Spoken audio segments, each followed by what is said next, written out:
Gates open, they're up and racing, pass forward, draws for your lead, moving up Delgado, running in between runners Domec, Monte, Napoleone is running by the rail, Loretta comes next, running by the rail, nose west, Flying Hope, second last, Peace and Love, and trailing the group is Reading Machine. Past the last 800, Delgado, Monte Napoleone is running by the rail, Domec in between runners, pass approaching on the outside is pass forward, rounding at the last 600, Delgado still leading the field, pass forward, moving up on the outside to take second and now about to throw the challenge on Delgado.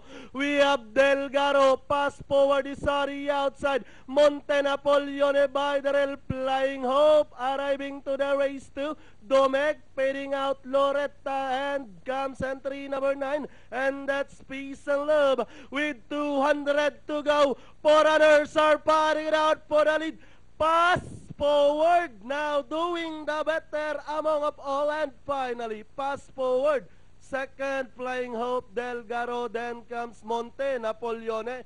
Domec close between number 5, Reading Machine, Peace and Love. Then comes Loretta.